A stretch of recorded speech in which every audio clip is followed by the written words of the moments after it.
చేసింది తప్పు, దాన్ని కప్పిపుచ్చుకోవటానికి మరొక తప్పు. ఇలా తప్పు మీద తప్పులు చేశారు సిదిరి అప్పర్రాజు గారు, ఆయన కుమారుడు. వైసీపీ నేత మాజీ మంత్రి సిదిరి అప్పర్రాజు గారి కుమారుడి యాక్సిడెంట్ విషయంలో కొన్ని కొత్త విషయాలు, కొత్త కోణాలు బయటకు వస్తున్నాయి. ఇప్పటివరకు మనకు తెలిసిందేంది, ఈ అబ్బాయి యాక్సిడెంట్ చేశాడు, యాక్సిడెంట్కి గురైన దానయ్య చనిపోయాడు. ఆ కేసు నుంచి, అంటే యాక్సిడెంట్ కేసు నుంచి తనను తాను సేవ్ చేసుకోవటానికి తన తండ్రి పలుకుబడిని వాడుకొని మొత్తానికి సిదిరి అప్పర్రాజు గారి అనుచరుడి కుమారుడు సిద్ధార్థని తెర ముందు పెట్టి, ఇగో ఈ సిద్ధార్థే యాక్సిడెంట్ చేశాడు అని సిద్ధార్థ చేత కూడా ఒప్పించేసి నేరం అతని నెత్తి మీద పెట్టి ఈ సిదిరి అప్పర్రాజు గారి కుమారుణ్ణి తప్పించే ప్రయత్నం, సేవ్ చేసే ప్రయత్నం జరిగింది అనేది మనం ఇంతవరకు విన్నాం. కాకపోతే పోలీసులు ఆధారాలు సేకరించారు, సీసీ కెమెరా ఫుటేజ్ సేకరించారు. బండి తోలింది, యాక్సిడెంట్ చేసింది ఈ సిద్ధార్థ అనే కుర్రవాడు కాదు, సిదిరి అప్పర్రాజు గారి కుమారుడు అనేది తేల్చారు. కేసు నమోదైంది, అరెస్ట్ చేశారు, జైలుకి కూడా పోయాడు. ఇప్పుడు ప్రస్తుతం జైల్లో ఉన్నాడు. అయితే ఇంకొక కొత్త విషయం బయటకు వచ్చింది ఏంటంటే, ఈ యాక్సిడెంట్ కేసు నుంచి తప్పించుకోవటానికి ఈ యాక్సిడెంట్కి గురైనటువంటి చనిపోయిన కుటుంబంతో చర్చలు జరిపారట. ఆ కుటుంబంతో రాజీ పడితే కేసు ఉండదు కదా అనే కోణంతో ఆ కుటుంబంతో రాజీ పడటం కోసం చనిపోయిన కుటుంబానికి ₹1,00,000 ఇస్తామన్నారట. సరే, ₹1,00,000 ఇస్తామంటే ఏదో సాయం చేద్దాం అనుకున్నారేమో, అంతవరకు మనం తీసుకుందాం. కానీ ఇంకొక ప్రపోజల్, ₹1,00,000 ఇస్తాము, ఇప్పుడు చనిపోయిన వ్యక్తి భార్య మా ఇంట్లో పనిచేయాలని చెప్పారట. దారుణం కదండి. ఈ విషయం నేను చెప్పట్లే, ఎవరైతే చనిపోయిన వ్యక్తి ఉన్నారో వాళ్ళ మదర్ చెప్తున్నారు, మా కోడని పనిచేయమన్నారు. వినండి.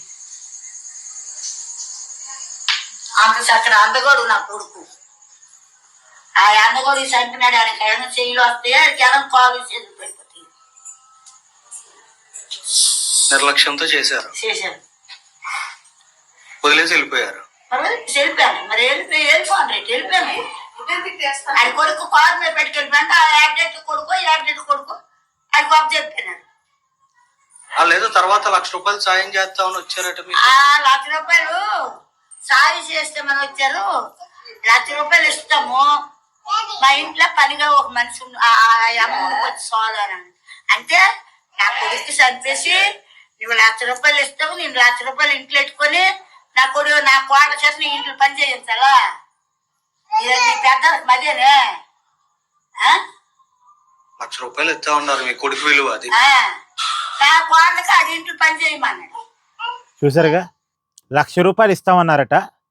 చనిపోయిన వాళ్ళ భార్యకి పని కల్పిస్తామన్న పేరుతో మా ఇంట్లోకి వచ్చి పని చేయమని చెప్పారట. మనుషులేనండి వీళ్ళ, మనుషులు అనాలి అసలు? చనిపోయిన వ్యక్తి కేవలం ₹1,00,000, అది పోనీయండి, అదేదో సాయం అనుకుందాం. పైగా మళ్ళా మా ఇంట్లో పని చేయమని చెప్పేసి చెప్పడం. అంటే వీళ్ళు ఎలా చూశారు ఆ కుటుంబాన్ని చూడండి, ఆ కుటుంబం పట్ల వాళ్ళ వైఖరి చూడండి. సో ఏమనాలి వీళ్ళని?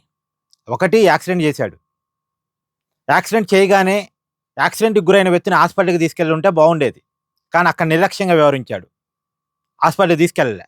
పైగా ఆ కేసు నుంచి తప్పించుకోవడం కోసం ఇంకెవరి మీద నేరాన్ని మోపారు, ఇది మూడో తప్పు. పైగా ఎవరైతే చనిపోయారో ఆ చనిపోయిన కుటుంబంతో రాజీ పడదామని చూసి, ఇగో నీకు ఉద్యోగం ఇస్తామా, మా ఇంట్లో నువ్వు పని చేసుకో, నీకు ₹1,00,000 ఇస్తాం అన్నట్టేదో చెప్పారట. ఏమనాలి వీళ్ళని? మీరే కామెంట్ చేయండి.